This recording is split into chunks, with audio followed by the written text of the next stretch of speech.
Salam alaikum. Donc, je vais commencer la radioactivité. On a déjà vu la radioactivité alpha, bêta plus et bêta moins. Et on a vu comment se déplace un nucléide Za. Pour donner alpha, on le fait comme ça. Pour donner Y, 1-4, Z-2. Pour bêta moins, on a dit en général elle descend. Pour donner un nucléide A, Z plus 1. Et pour bêta plus, bon, je m'excuse, pour bêta plus,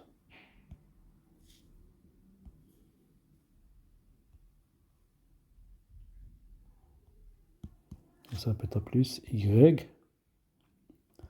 A, Z plus 1. Ça, on l'a vu la dernière séance. Maintenant, pour la radioactivité gamma,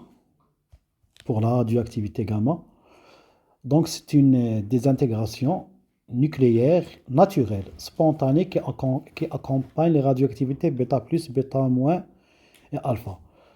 Donc, si je prends par exemple l'azote, 7, 16, il nous donne l'oxygène, 8, 16, plus E moins 1. C'est une désintégration bêta moins.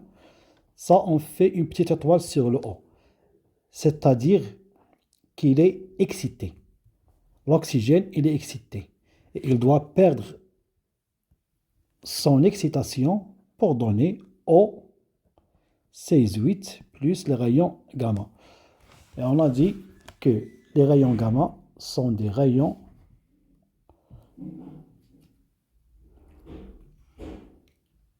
très dangereux, parce qu'ils émettent des rayons, parce qu'ils ont une vitesse de la lumière, ce sont des ondes électromagnétiques.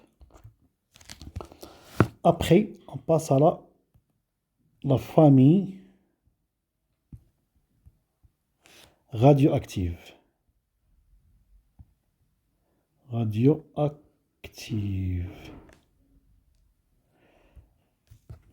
C'est quoi la famille radioactive? C'est une suite de nucléides qui descendent d'un même noyau père pour une suite de désintégrations successives afin d'aboutir à un noyau stable.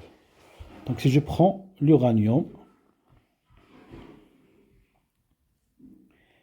il subit l'uranium 238, il subit une désintégration alpha pour donner thérium. Après, il subit une désintégration bêta moins. Après, pour donner l'uranium 234, etc. pour arriver enfin au plan PB. PB 206. Tout ça, on va l'appeler une famille radioactive. Je peux le dessiner comme ça, si on veut. Bien. J'ai ici A, ici Z.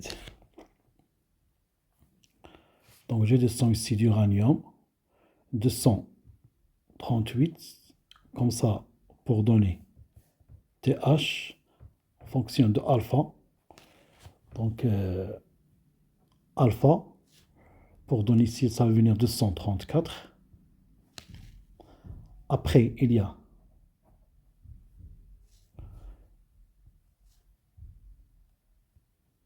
bêta moins, pour donner palladium, Pa. Après, il va donner l'uranium 234. Lui, il va donner le térium en alpha, l'autre il va donner le radon, etc.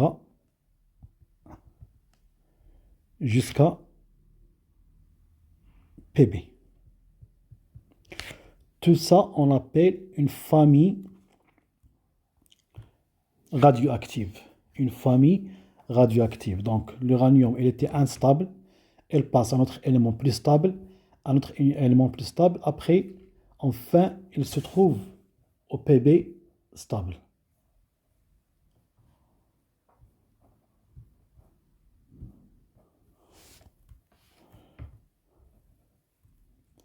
Maintenant, on passe au calcul.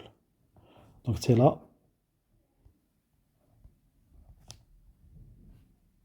décroissance radioactive.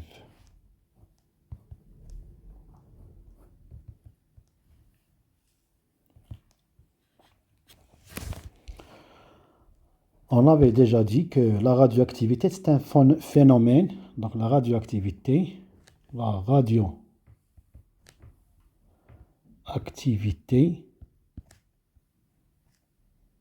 est un phénomène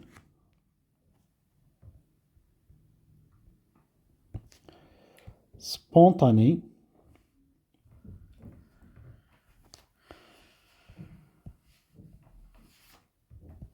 aléatoire.